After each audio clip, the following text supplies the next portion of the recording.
বর্তমানে এনসিপির নেতারা নাহিদ ইসলাম বলেন, হাসনাত আব্দুল্লাহ, নাসিরউদ্দিন পাটোয়ারি, আক্তার, সাদিস আলম, যেই বলুক না কেন, এনসিপির নেতারা হিংসার আগুনে, ক্ষমতার লোভে হিংসার আগুনে জ্বলছে।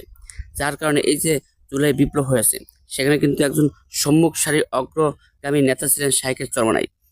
হ্যাঁ, সেই শাইখের চরমনাইকে কাছে পেয়ে কিন্তু এনসিপির নেতারা আরো উৎসাহিত হয়েছিল।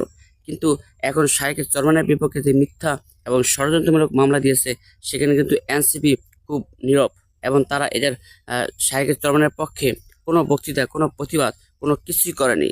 তারা হিংসার আগুনে জ্বলছে। এবং এই যে এনসিপির কোনো নেতাকে যদি কোনো জায়গায় হামলার শিকার হয়েছে, সাথে সাথে কিন্তু ইসলামী আন্দোলন থেকে প্রতিবাদ করা হয়েছে এবং সেটার বিচার চাওয়ার কথা বলেছে। কিন্তু এখানে কিন্তু তারা খুব নীরব। এনসিপি শাইখের চরমনের বিপক্ষে মিথ্যা এবং ষড়যন্ত্রমূলক মামলা হওয়ার পরও তারা খুব নীরবভাবে, চুপভাবে রয়েছে। অর্থাৎ তাদের ভিতরে ভিতরে একটা হিংসার আগুন জ্বলছে। এটার পরিণতি কিন্তু ভবিষ্যতে আরো খারাপ হতে পারে। এজন্য ইসলামী আন্দোলন বাংলাদেশে যারা সাপোর্টার, তাদের উচিত যে এনসিপির উপর কোনো কিছু হলেই যেন সেখানে প্রতিবাদ না করে, একটু বুঝে শুনে এগুলো মনে রেখে তারপরে প্রতিবাদ করা উচিত।